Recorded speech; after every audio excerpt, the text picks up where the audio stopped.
Hello everyone. I will talk in this video about rational equations. I will define what a rational equation is, then I will solve some examples. So a rational equation is an equation which contains at least one fraction whose numerator and denominator are polynomials, where the denominator of course is not equal to 0. And these are examples.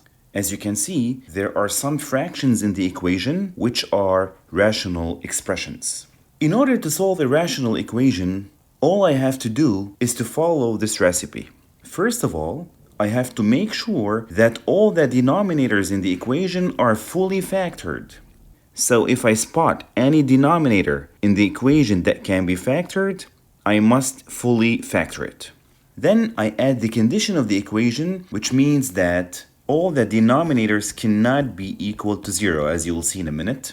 Then I have to multiply the entire equation by the least common denominator in order to get rid of all the denominators, as you will see. I then solve for x, and finally, I have to verify my solution. Let us now do the examples.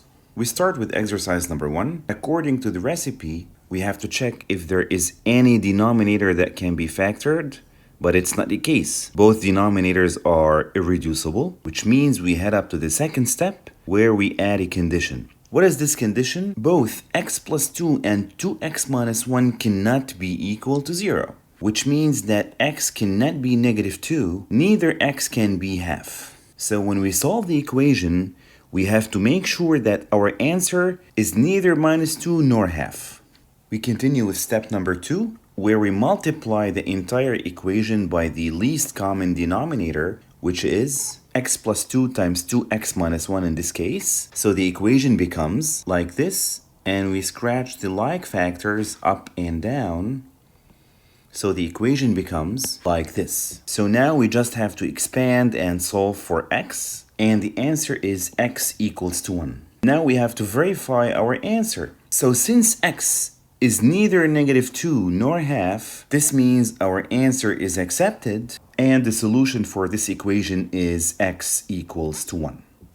We continue with number 2. So we check, is there any denominator that can be factored?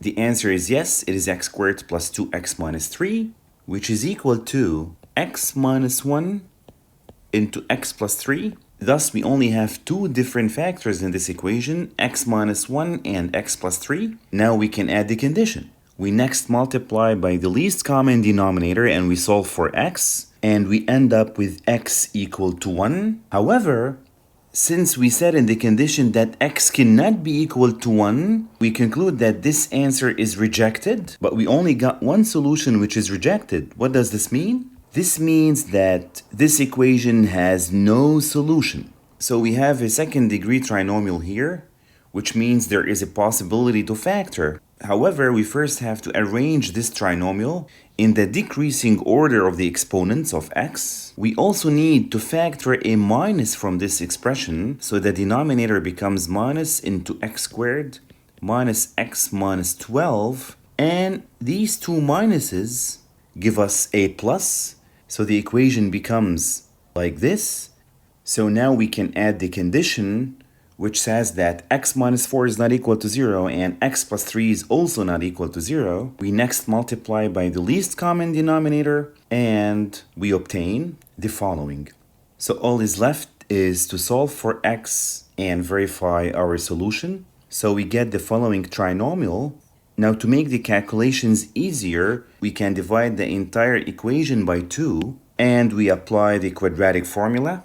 So x is equal to minus b plus or minus the square root of b squared minus 4 times a, which is 1, times c, which is negative 10, over 2 times a, that is 1, and we obtain 8 plus or minus the square root of 104 over 2.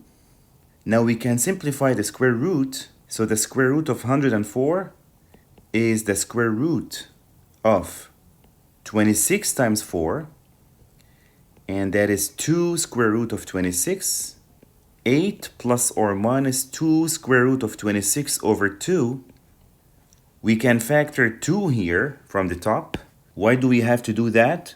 Well, because we need to end up with the simplest possible answer. So that is equal to 2 into 4 plus or minus the square root of 26 over 2. And we finally get two different answers. 4 plus square root of 26 and 4 minus the square root of 26. And both answers are accepted because they are neither 4 nor negative 3. And this is how we solve rational equations.